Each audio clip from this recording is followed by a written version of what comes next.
The dust swirled around Rose Reynolds' skirts as she stood on the auction block, watching the last of her family's possessions being sold to the highest bidder. Montana Territory, 1878, was unforgiving to a woman alone, especially one whose father had died leaving nothing but debts and whispers.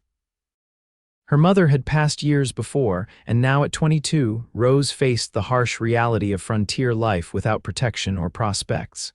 Next up, the Reynolds homestead, the auctioneer called out. 10 acres, cabin needs work, starting bid at $50. Rose clutched her small valise containing the only things she had left to dress, her mother's silver hairbrush, and $5 carefully wrapped in a handkerchief. The crowd murmured around her, their voices carrying in the spring air.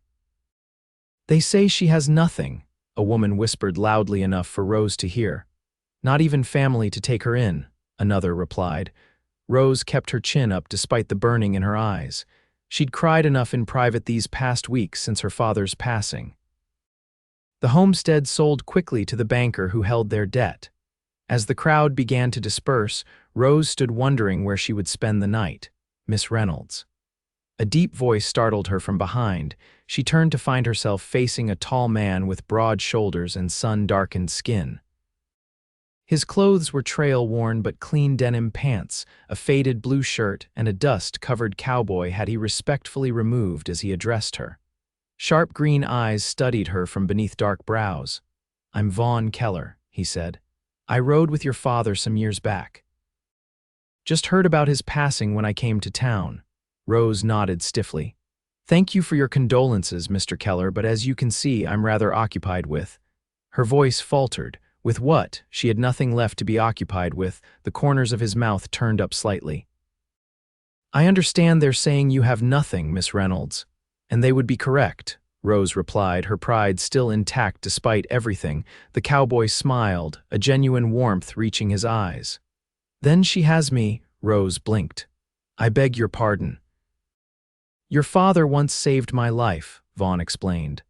"I owe him a debt I can never repay. I've got a small ranch about a day's ride from here. It's not much, but there's a caretaker's cabin that's empty. It's yours if you want it." Rose studied him suspiciously.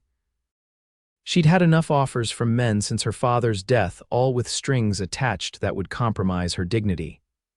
"And what would you expect in return, Mr. Keller?" His expression grew serious. "Nothing improper, Miss Reynolds. Your father would haunt me till my dying day.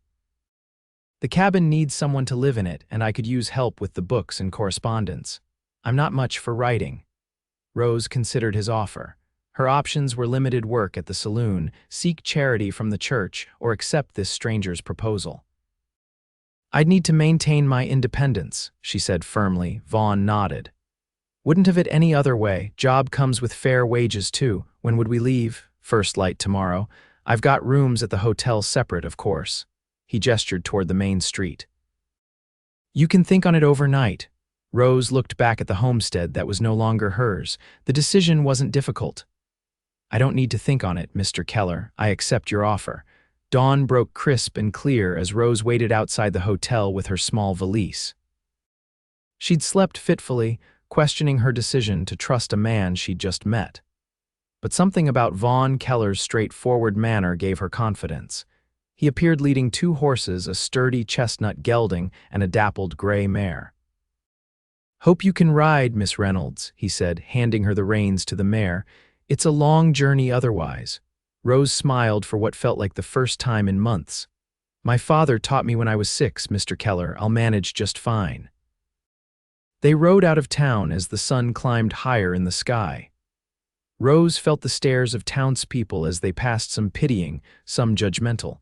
She held her head high, ignoring them all. The Montana landscape unfolded before them, rolling hills giving way to rugged mountains in the distance, wildflowers dotting the grasslands with splashes of color. For hours they rode in companionable silence, Vaughn occasionally pointing out landmarks or sharing bits of history about the territory. By midday, they stopped near a creek to rest the horses and eat the provisions. Vaughn had packed jerky, hardtack, and dried apples. "May I ask how you knew my father?"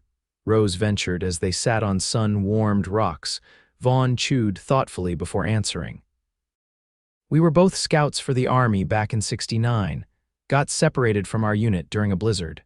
Your father found shelter, hunted food, kept us alive for 2 weeks until the weather cleared." He rubbed his left shoulder absently. "I took an arrow from a Blackfoot brave who thought we were encroaching on his hunting grounds.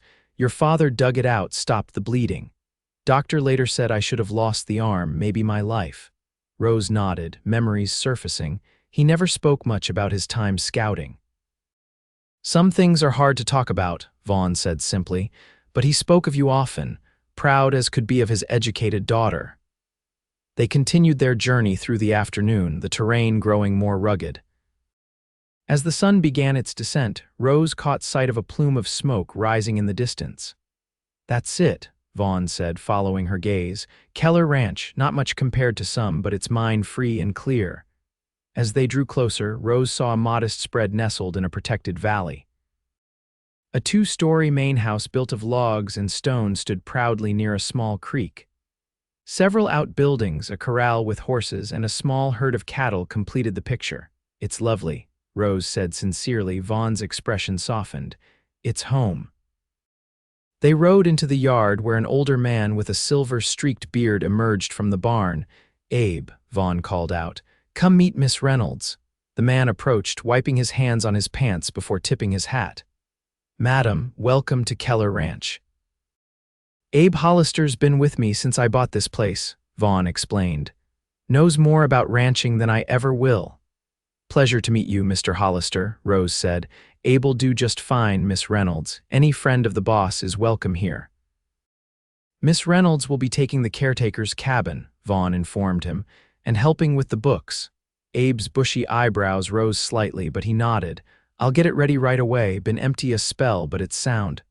"I don't want to displace anyone," Rose said quickly. "No displacing," Vaughn assured her. "Old Johnson left for California last fall. Cabin's been vacant since." He dismounted and came around to help Rose down, his hands strong and steady at her waist. For a moment they stood close, and Rose felt a strange fluttering in her chest before she stepped back.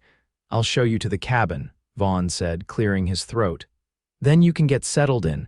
Supper's at the main house at sundown if you're feeling up to it."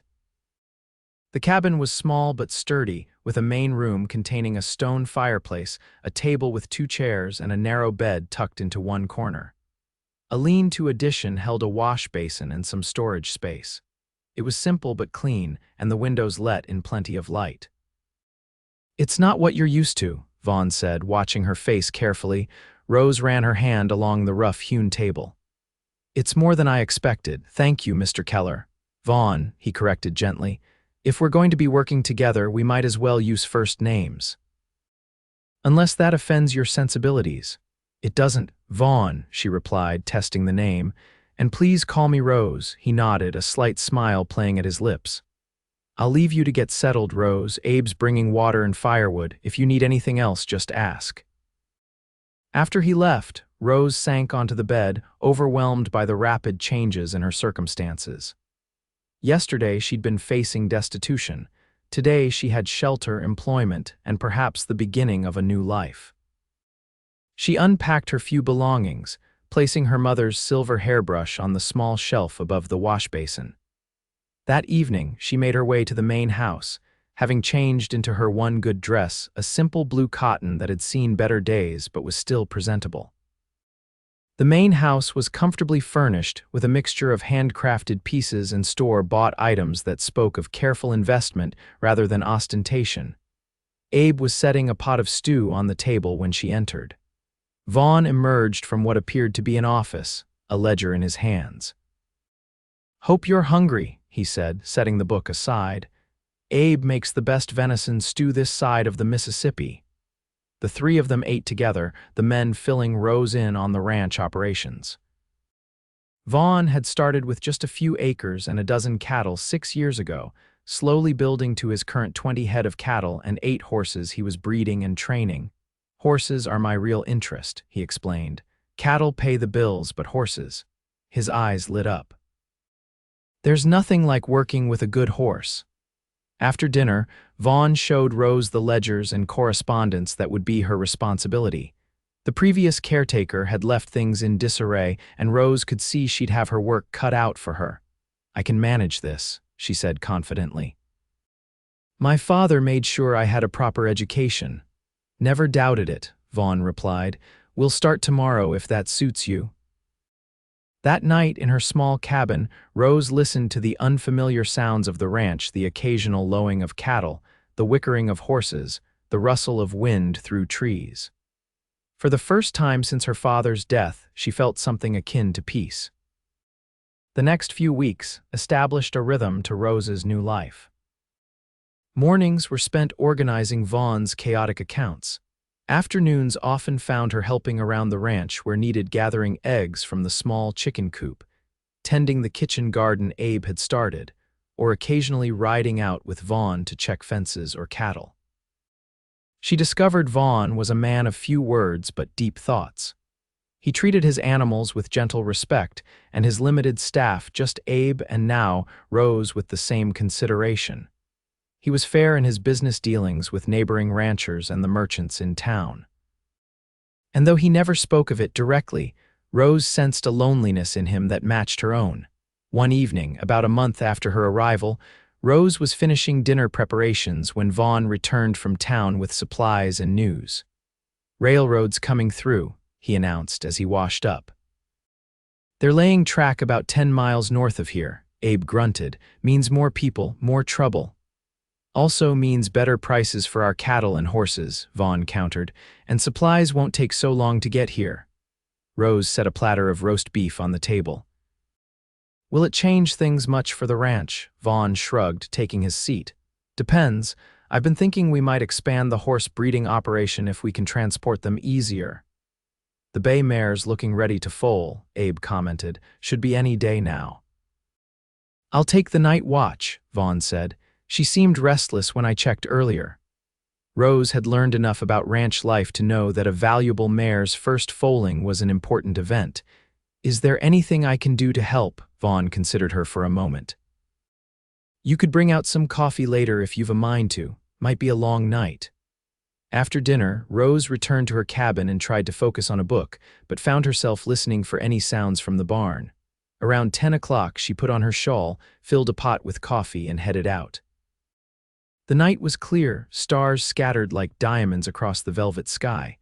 A lantern glowed softly from the barn, guiding her way. Inside, she found Vaughn sitting on a bale of hay near the mare's stall, whittling a piece of wood. He looked up, surprise evident on his face. "You didn't need to come out in the cold." "It's not cold," she replied, pouring coffee into a tin cup. "And I was curious. I've never seen a foal being born." The mare nickered softly, pacing her stall. Vaughn accepted the coffee with a nod of thanks. "Could be hours yet," he warned. "No need for both of us to lose sleep." Rose settled onto another hay bale. "I don't mind, unless you'd prefer to be alone." "No," he said quickly, then more measured. "Company's welcome." They sat in comfortable silence for a while, the only sounds the mare's movements and the occasional sipping of coffee. "What are you making?"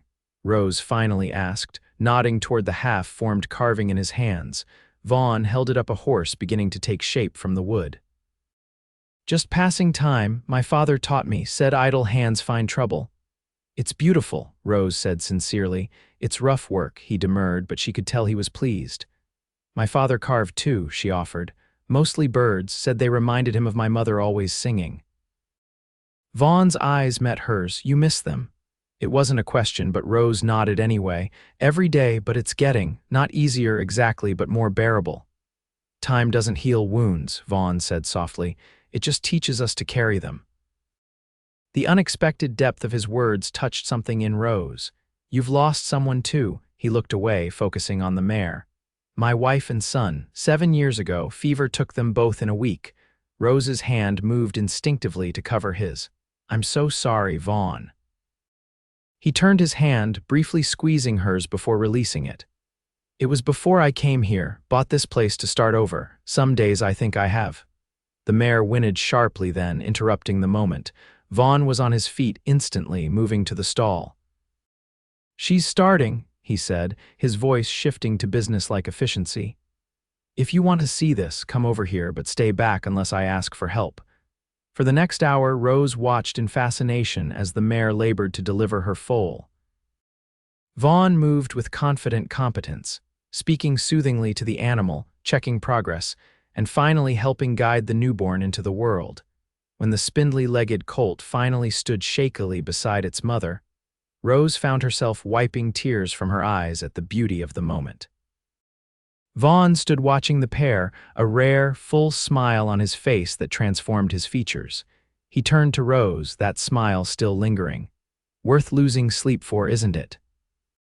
She nodded, unable to find words for the emotions swirling within her wonder at the miracle she'd witnessed, and something else. Something warm and unsettling whenever she looked at Vaughn. "We'll call him Midnight," Vaughn decided, looking at the coal-black colt. "With those long legs, he'll be a runner." They stayed a while longer, making sure mother and foal were settled before heading back toward their respective beds. Outside the barn, Vaughn paused, looking up at the star-filled sky.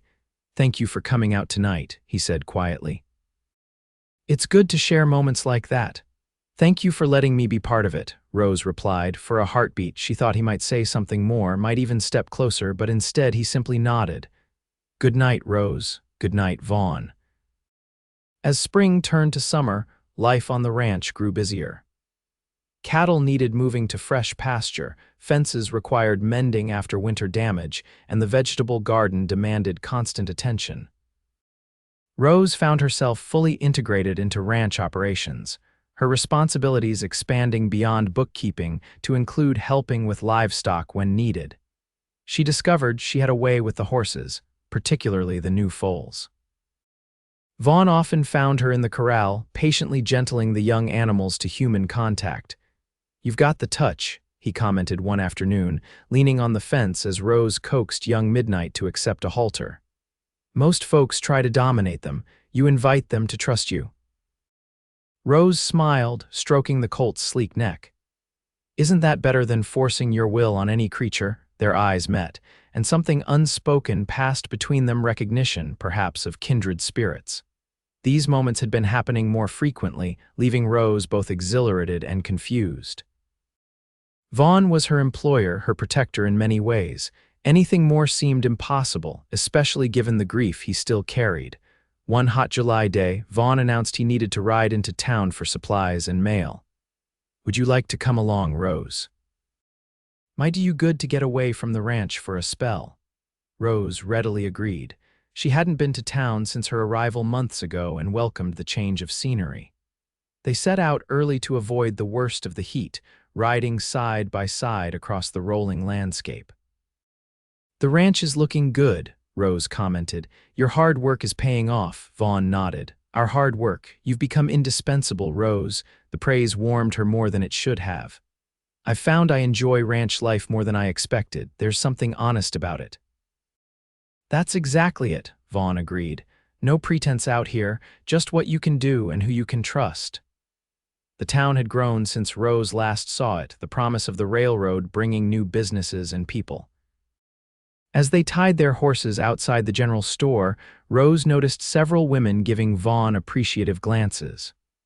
A twinge of something that felt suspiciously like jealousy caught her by surprise. Inside the store, the proprietor greeted Vaughn warmly. "Mr. Keller, good to see you." "And Miss Reynolds, isn't it? Heard you were working out at the Keller place." Rose nodded politely, aware of the curious stares from other customers. Small towns thrived on gossip, and a single woman living on a bachelor's ranch certainly provided fodder for speculation. While Vaughn placed their order for supplies, Rose browsed the fabric section, fingering a bolt of pretty blue calico. Her dresses were showing signs of wear, and she'd been carefully saving her wages. "That would suit you," Vaughn said, appearing at her side. "Matches your eyes." Rose blushed at the unexpected compliment. "I was thinking of making a new dress." Without hesitation, Vaughn spoke to the shopkeeper. "We'll take 5 yards of that blue calico, Mr. Peterson. Add it to my account." "Vaughn, no," Rose protested. "I can pay for my own fabric." He lowered his voice. "Consider it a bonus for all the extra work you've been doing. The ranch accounts have never been in better shape." Rose wanted to argue further but didn't wish to create a scene. "Thank you," she said instead. "It's very generous." After collecting their mail and arranging for the larger supplies to be delivered, they stopped at the small restaurant for lunch. The place was crowded, and Rose felt the weight of curious stares. "Don't mind them," Vaughn said quietly. "Small towns run on gossip." "And what are they gossiping about, do you think?" Rose asked. Though she had a fair idea, Vaughn's mouth quirked. "That I'm the luckiest man in the territory to have such a capable and beautiful woman working for me, I expect." The compliment flustered Rose, and she busied herself with her food. Their meal was interrupted when a well-dressed woman approached their table. "Vaughn Keller, as I live and breathe," the woman said, her voice honey-sweet. "It's been an age since you've been to town." Vaughn stood politely. "Mrs. Hargrove, how are you?" "Vivian, please," she corrected, placing a gloved hand on his arm. "I'm very well, and who is your companion?" "This is Miss Rose Reynolds," Vaughn replied. "She's working at my ranch." "Rose, this is Mrs. Vivian Hargrove. Her husband owns the bank." Rose nodded politely. "Pleased to meet you, Mrs. Hargrove." The woman's assessment was swift and dismissive. "Charmed, I'm sure. Vaughn, you simply must come to dinner next week. Richard speaks of you often, and we're having a small gathering for some investors in the railroad. Saturday at 7. Before Vaughn could respond, she added with a practiced smile, "Your employee is welcome too, of course." Rose felt the intended slight keenly but maintained her composure. "Thank you for the invitation," Vaughn said smoothly, "but we're in the middle of training some new horses." "Perhaps another time," Mrs. Hargrove pouted prettily. "You work too hard, Vaughn, all work and no play." She let the sentence trail off suggestively before bidding them goodbye. After she left, Rose picked at her food, her appetite diminished. "You didn't need to decline on my account." Vaughn snorted. "I declined on my account. Vivian Hargrove's small gatherings are excuses to parade eligible daughters and nieces before any unmarried man with property." Rose couldn't help but smile at his obvious discomfort. "And you're not interested?" "In being paraded before like a prize bull." He shook his head. "No, thank you." "In marrying again," Rose clarified softly. Vaughn's expression grew serious. "I didn't think I was for a long time." His eyes met hers. "Now I'm not so sure." The moment stretched between them, filled with unspoken possibilities, until a waiter approached with coffee, breaking the spell. Their ride back to the ranch was quieter, each lost in their own thoughts. As they crested the final hill overlooking the ranch, Vaughn reined in his horse. "Something's wrong," he said sharply, spurring his mount forward. Rose saw it then, smoke rising from near the barn. They galloped down the slope, reaching the ranch yard to find Abe battling flames that had engulfed one of the storage sheds and were threatening to spread to the barn. Vaughn leaped from his horse, shouting instructions. "Get the horses out. Rose, there are buckets by the well." For the next hour they fought the fire desperately. Rose's arms ached from hauling water, her lungs burned from smoke, but she worked alongside the men without complaint. Finally, they managed to contain the blaze to the single shed, saving the barn and the main house. Exhausted and soot-covered, they surveyed the damage. The shed was a total loss, along with the hay and equipment stored inside, but miraculously, no animals were hurt. "How did it start?"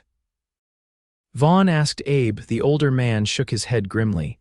"Wasn't natural. Found a whiskey bottle with a rag stuffed in it, broken by the door." Vaughn's expression hardened. "Deliberate then." "The Rollins gang?" Rose asked. She'd heard them mention the local troublemakers who'd threatened several ranchers who wouldn't sell land for the railroad's planned route. "Could be," Vaughn said, "or someone wanting to send a message." That night, after cleaning up and assessing the damage more thoroughly, Rose found Vaughn sitting alone on the porch of the main house, a rifle across his knees. "You should get some rest," she said, joining him. "I'll keep watch a while longer," he replied. "Don't trust them not to come back." Rose sat beside him. "Who would do this?" Vaughn sighed heavily. "Could be the Rollins gang, like you said. They've been pushing hard for land along the railroad's path, or it could be Hargrove." "The banker," Rose was surprised. "His wife seemed quite friendly toward you." A humorless laugh escaped Vaughn. "Vivian's friendliness doesn't extend to her husband's business. Richard's been trying to buy this land for 2 years, says I'm sitting on a gold mine with the railroad coming through. I've refused his offers." "And you think he'd resort to this?" Rose gestured toward the burned shed. Men like Hargrove believe everything has a price, Vaughn said bitterly. If money won't work, fear might. Rose felt a chill that had nothing to do with the night air. What will you do? Rebuild, stand my ground, his jaw set stubbornly. This is my home. I won't be driven from it. Impulsively, Rose placed her hand over his. Our home, you won't face this alone.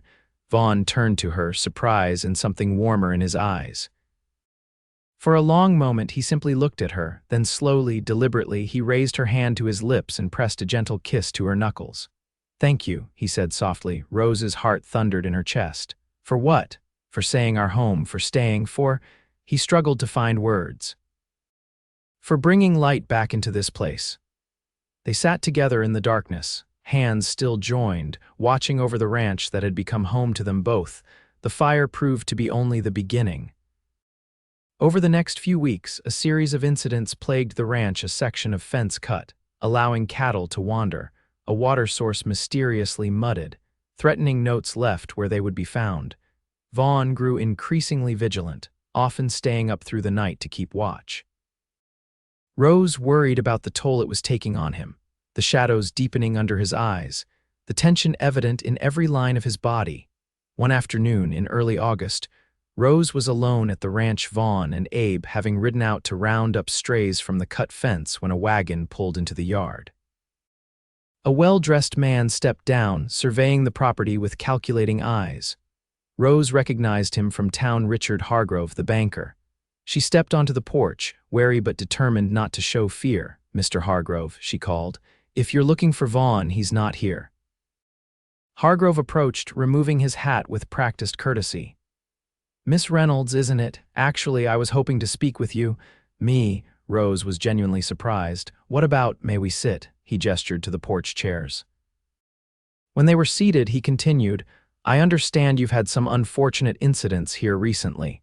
Rose kept her expression neutral. News travels fast. It's a small community, Hargrove agreed smoothly, and I make it my business to know what happens in it. What can I do for you, Mr. Hargrove? Rose asked directly. He smiled, the expression not reaching his eyes. It's what I can do for you, Miss Reynolds. I'm concerned about your welfare.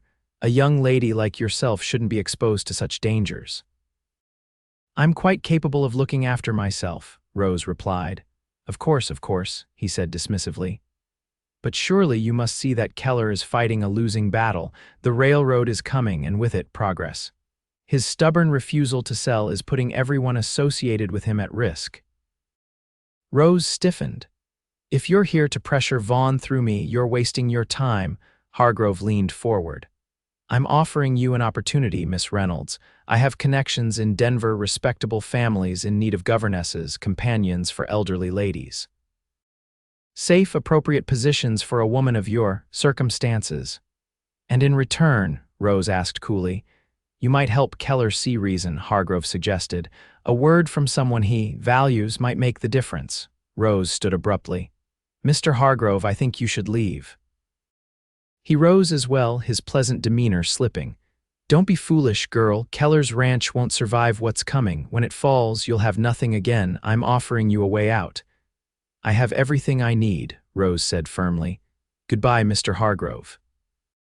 As he returned to his wagon, he called back. Tell Keller my offer still stands double the market value for his land. It's the only one he'll get. Rose watched him drive away, her hands trembling slightly. When Vaughn and Abe returned an hour later, she told them about the visit. Vaughn's face darkened with anger. He came here, threatened you when I wasn't around to protect you. He didn't explicitly threaten me, Rose clarified. But the implication was clear. He's behind the incidents, isn't he? Him or men in his pay, Vaughn confirmed. Hargrove doesn't dirty his own hands. That night, after Abe had retired, Vaughn and Rose sat at the kitchen table, the situation weighing heavily between them. Maybe you should consider his offer, Rose said quietly. Vaughn looked up sharply. You can't be serious. Double the market value is significant, she pointed out. You could buy land elsewhere, start over without this trouble. This isn't about money, Vaughn said, his voice low and intense. This is my home, the home I built after losing everything that mattered.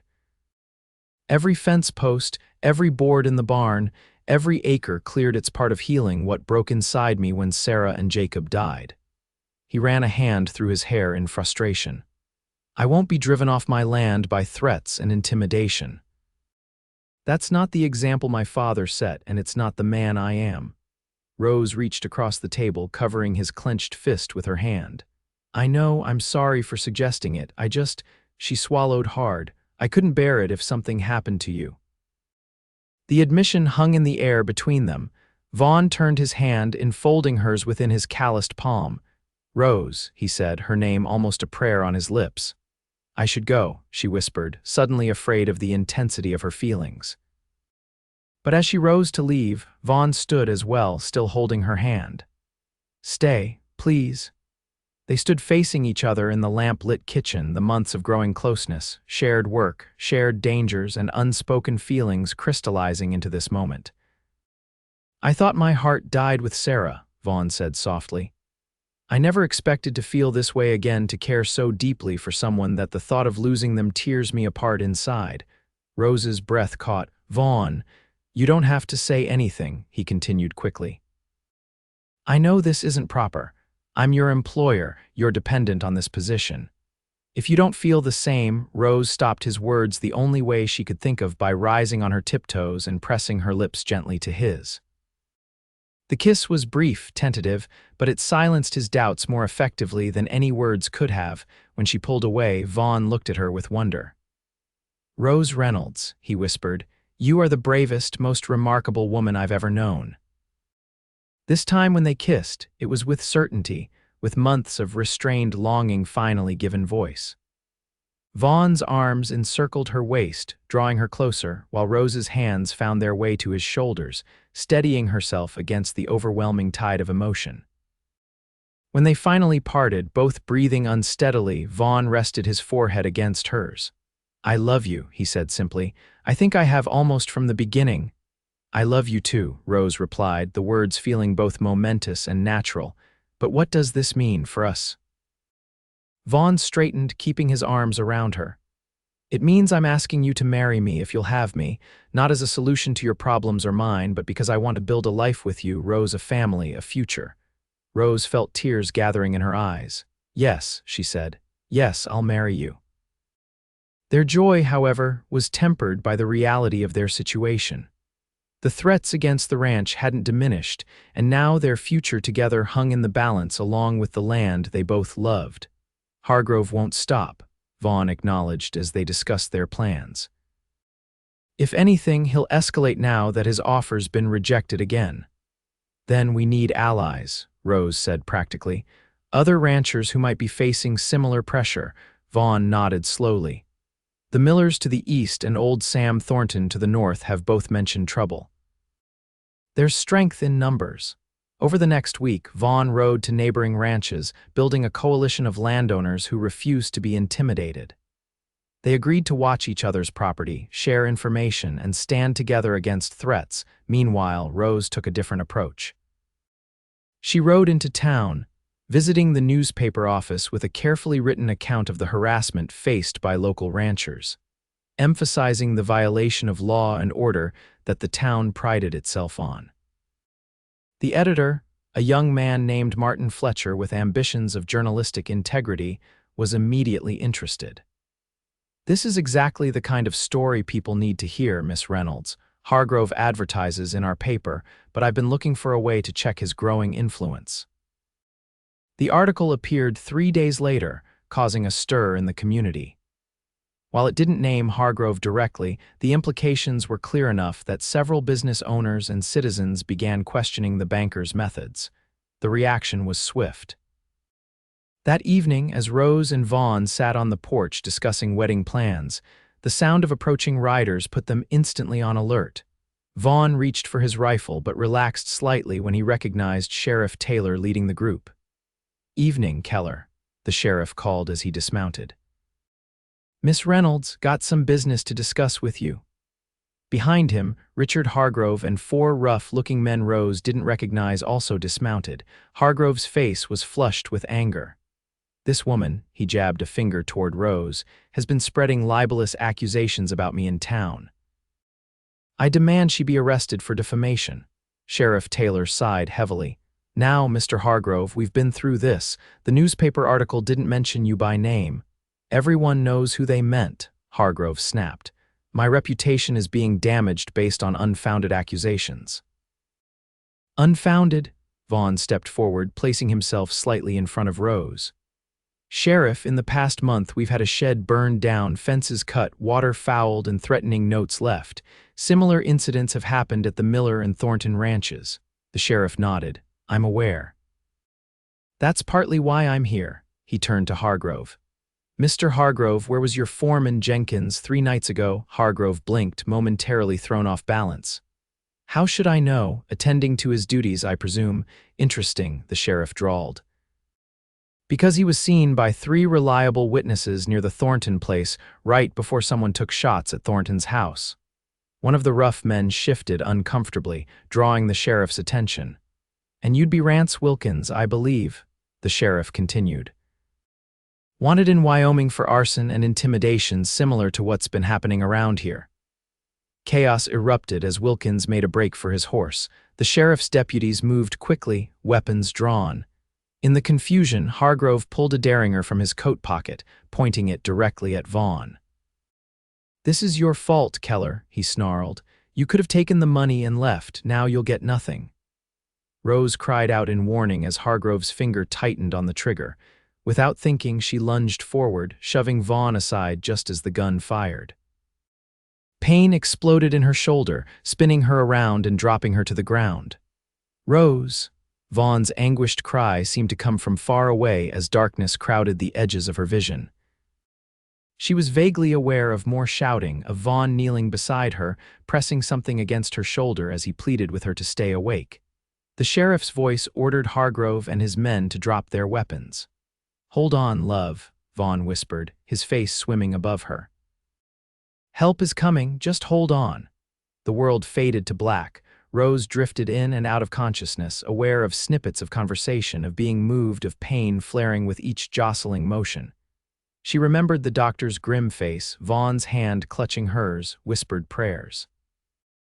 When she finally woke fully, sunlight was streaming through unfamiliar curtains. She was in a bed, her left shoulder heavily bandaged and throbbing dully. Turning her head, she found Vaughn asleep in a chair beside the bed, his hand still holding hers, his face creased with worry even in sleep. "Vaughn," she whispered, her throat dry, his eyes flew open immediately. "Rose, thank God." He leaned forward, pressing a gentle kiss to her forehead. "How do you feel?" "Like I've been shot," she managed with a weak smile. "Where are we?" "Doc Palmer's house in town," Vaughn explained, pouring her a glass of water and helping her drink. "You've been here 3 days. The bullet went clean through your shoulder, but you lost a lot of blood." "Hargrove?" she asked. "In jail, along with his hired men," Vaughn assured her. The sheriff found plenty of evidence linking them to the attacks once he started looking. Turns out Hargrove's been doing this all over the territory, buying land cheap after persuading owners to sell. Rose relaxed slightly, wincing as the movement jarred her shoulder. "So it's over." "It's over," Vaughn confirmed. He hesitated, then added, "You saved my life, Rose. That bullet was meant for me." "I couldn't let him hurt you," she said simply. Vaughn's eyes glistened with unshed tears. "When I saw you fall, when there was so much blood, I thought I'd lost you before I ever really had you." Rose squeezed his hand weakly. "You're not getting rid of me that easily, Vaughn Keller," he laughed, a sound of pure relief. "I'm holding you to that promise, Rose Reynolds, soon to be Rose Keller, if you're still willing." "More than ever," she assured him. Recovery was slow and often painful. Rose spent 2 weeks at the doctor's house before being deemed strong enough to return to the ranch. During that time, the story of Hargrove's arrest and the thwarted land scheme had spread throughout the territory, making local heroes of Vaughn and Rose. "It's embarrassing," Rose complained as yet another well-wisher stopped by with flowers and congratulations. "All I did was get in the way of a bullet. You exposed corruption and saved your future husband's life," the doctor's wife corrected. "People appreciate that sort of thing." When Vaughn finally brought her home to the ranch, Rose was surprised to find several changes. The caretaker's cabin had been expanded with a new room added onto the back, and a covered walkway now connected it to the main house. "What's all this?" she asked as Vaughn helped her down from the wagon. "Wedding preparations," he explained with a shy smile. "I thought we could use the cabin as our home for now. It's smaller, easier to manage while you're healing. The walkway means you can still access the kitchen and main house without going outside in bad weather." Tears pricked Rose's eyes at his thoughtfulness. "It's perfect." Abe emerged from the barn, his weathered face breaking into a rare smile. "Welcome home, Miss Rose. Place hasn't been the same without you. It's good to be back," she said sincerely. That evening, sitting on the porch of what would soon be their home, Vaughn and Rose watched the sunset paint the Montana sky in brilliant oranges and purples. "I've been thinking," Vaughn said, his arm carefully around her uninjured side, "about what Hargrove said that first day you came here." "What's that?" Rose asked, content in his embrace. "About you having nothing." Vaughn's voice grew serious. "It wasn't true then, and it's certainly not true now. You had courage, intelligence, determination, all the things that can't be bought or sold. Those are what I fell in love with." Rose turned to look at him, touched by his words. "And you had a heart capable of loving again after terrible loss. That's what I fell in love with." Their wedding took place in October when the aspen trees had turned golden and the first hint of winter crispness tinged the air. The ceremony was held at the ranch, with neighbors and newfound friends in attendance. Rose wore a dress of deep blue silk, a gift from the townspeople in appreciation for her part in exposing Hargrove's scheme. As they exchanged vows under an arch of autumn branches, Rose thought of how far she had come from that auction block where she'd stood alone and frightened. Now she was surrounded by community, by purpose, by love. The celebration continued well into the evening, with music and dancing in the decorated barn.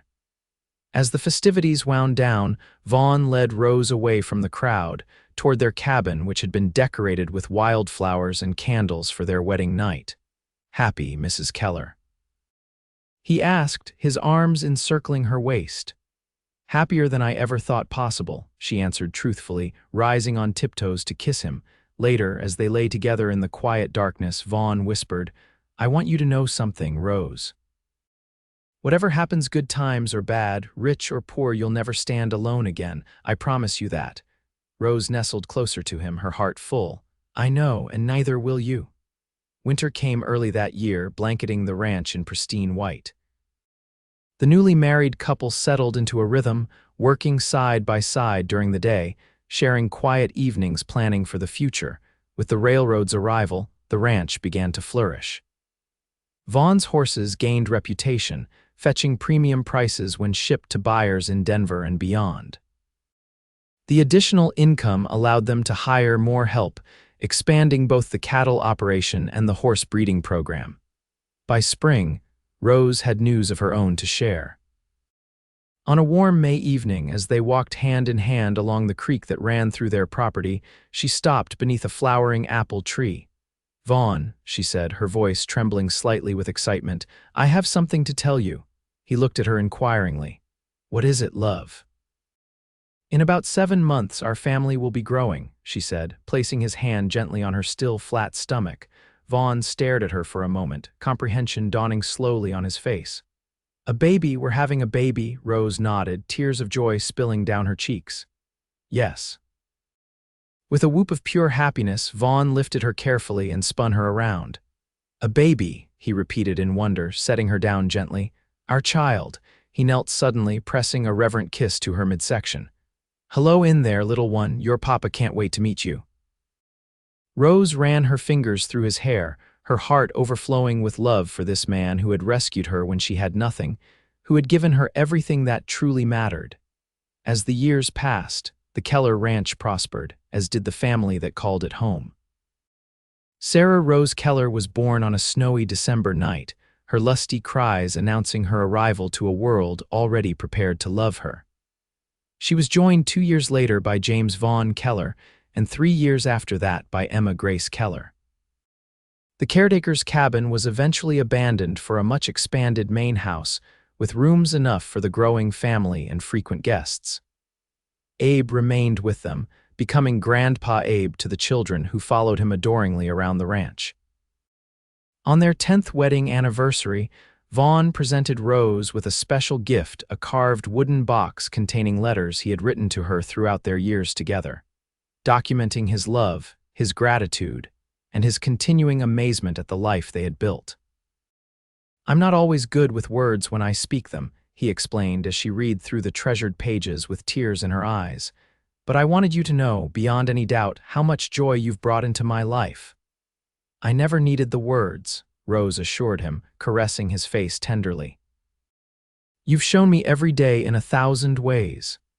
That evening, as they sat on the porch watching their children play in the yard, Rose thought back to that day at the auction block when whispers had followed her like shadows. "They say she has nothing," how wrong they had been.